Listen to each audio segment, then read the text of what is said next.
What's up, guys? It's Dubzz, and I just wanted to sit here and talk with you guys a little bit about the new Stephen King It remake, reboot, just the new version.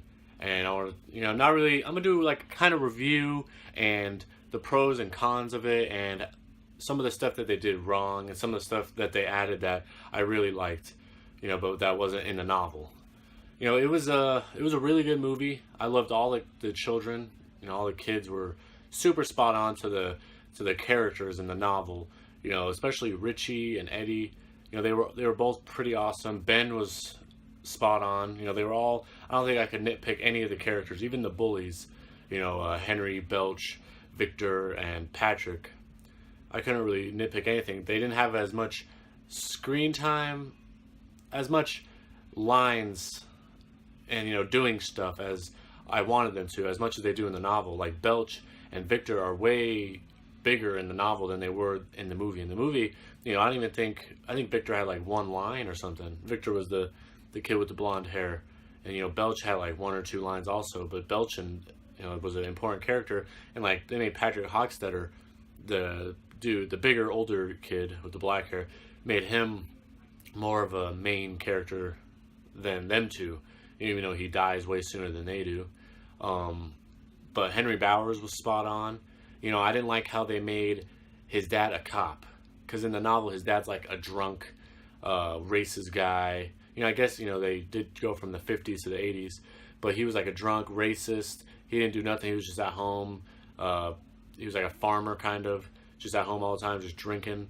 He was mean to Henry like the way he was in the movie, but I don't know why they had to change that. And then I don't know why they killed Mike's parents, the black kid. They made his mom and dad die in a fire, which didn't happen in the novel. I don't know why they added that. They did Beverly's dad really good. Like he was super disgusting in the novel. Like he was just a terrible person, even before Pennywise started, getting in his head and, portraying him. He was just, some of the stuff he said was just nasty, and some of the stuff that they left out when Pennywise was pretending to be him, I'm glad they left it out, because it was, just gross stuff you don't want to see put to movie. But some of the stuff that they did put to movie from the novel was awesome. Like they went a little over from what actually happened in the novel. Like when Georgie gets his arm bitten off in the novel, he just gets it ripped off, and it was bloody, but he didn't get it bitten off. But I like that they went that route of him getting his arm eaten off. Made it a lot creepier, which I enjoyed. I'm glad they gave Bill his stutter, because I had read before that they were talking about taking away his stutter, which was a big part of him, having his speech impediment and just struggling with it and not being able to talk a lot when he gets all emotional. So I'm glad they kept that. I'm glad they didn't put the orgy scene at the end.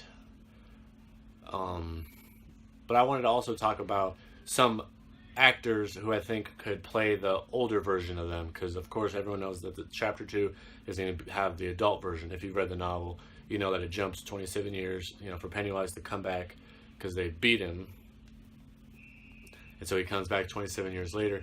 And so just real quick, I'll probably throw up, if my editing skills are cool, I'll throw up just a picture of each of the actors as I say it, maybe with the picture of the kid. So Bill, I want John Krasinski, the guy who was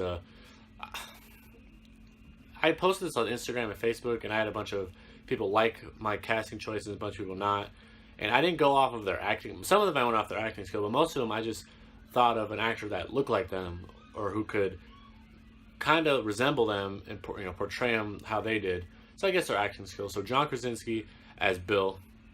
Never seen anything with him. I know he's in The Office, and he was in that 13 Hours movie. Never watched either of those. I just know who he is. Everybody's saying Amy Adams for Beverly. Some people are saying Jessica Chastain, which would also be cool. But Amy Adams for me, because they have the same eye color. They look real similar. Like she could be her daughter or like niece or something. That's two. I want Chris Pratt as Ben, because in the novel, Ben, he moves away and he starts eating salad, and he starts, joins the track team. He gets really fit and loses all his weight, but he becomes really like rugged and he has like a beard, and he just, all the ladies like him. There's a scene in the book where he's at a bar and all these girls are hitting on him, and I feel like Chris Pratt could fit that role perfectly, because he went from being overweight to losing all his weight to be Star-Lord in Guardians of the Galaxy. So I think he could kill it as Ben. Mike, John Boyega, I know he's really young. He's like 20 something, but I think they could, give him a beard or something and put some white hair in there, and he could look older. I don't think they necessarily need to be 40, because that's how they're old at 38 or 39. So I think John Boyega could do good. Armie Hammer as Stan. Some people are saying they don't like that because, Stan, spoiler, dies in the second part. He commits suicide when Mike calls him and tells him that they have to come back because it returns. Mike kills himself. Stan kills himself. He slits his wrists in a bathtub and he's dead. But he has a couple scenes throughout the novel, like he pops him in a fridge, in Mike's fridge, and scares the shit out of him. But I think Armie Hammer would be cool as Stan. They look similar. Eddie, I think. Who did I say for Eddie? Oh, Andrew Garfield. He's also another young actor who I think if they made him look a little bit older, gave him some glasses, just made him look older clothes, he could do it. Because, Eddie has that, this Eddie is a lot cooler than the old Eddie and the old multi, or whatever the fuck it is, the miniseries on TV. So Eddie, Andrew Garfield, and then I think Jake Gyllenhaal could be Richie. Because I really, really like Jake Gyllenhaal. I heard that Eddie, the guy who played Eddie, Jack Dylan Grazer, wants Jake Gyllenhaal to play him, but I think Jake Gyllenhaal would be better as Richie, because Richie's I don't know. That's just who I think. I think they look the part. I think that would be an awesome casting choice. Of course, I have no say in it, and my video is probably, but I guess we have to wait. Probably, hopefully, like maybe a year to find out who they cast, because I saw it's coming out in 2019. So maybe by the end of this year or the beginning of next year, we'll have maybe a casting choices. But I wanted to save it for the last. Pennywise, Bill Skarsgård as Pennywise was amazing. He was so good as Pennywise. He added such a character and such charisma, just stuff he did that Tim Curry didn't even touch. Like, Tim Curry was good. He was more comedic. There was a lot of parts where Pennywise made me laugh at how he was talking and what he was saying, but there was parts where he creeped me out. He didn't scare me, but he creeped me out. Some of his, he was contorting his body in ways that I wasn't expecting, like the scene where he came out of the fridge and he cracked his body all around to get his body how it was, and just some of the stuff he did, like his dancing and the lair was cool, and just a lot of the stuff he did, his eyeballs going, I don't think there was a single scene where Bill Skarsgård was looking at the camera or the kids and his eyes were, on center. One eye was always off. And I was reading that he can do that whenever he wants, which I really thought was added a little creepy, aspect to it. And him drooling all the time when he was talking to him, because he wanted to eat him. But Bill Skarsgård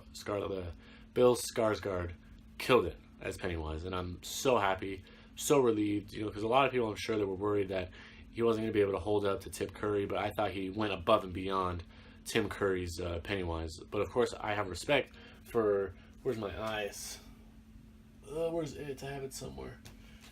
I have respect for Tim Curry's Pennywise. He scared me as a kid. I remember watching this movie, and until I got older and watched it again, I was horrified of Pennywise. But now when I watch it, I'm just like, he's more comedic than anything. It's not very scary. But I'm gonna wrap it up here. Let me go real quick. I'll give it an A minus. There's a couple things that they could have did that I wish they would have added. Some stuff they added that I didn't like, but I was blown away at how good it was. I can't complain. If someone asks me, I'm not gonna, don't watch it because of this. I'm gonna, of course, obviously, I'm gonna recommend this movie 100% to anybody. Horror fans, movie fans. It was great. Everybody was spot on. The kids were great. Pennywise was great. The director was awesome. So if you haven't seen it, go see it. I'll see you guys next time. Thanks.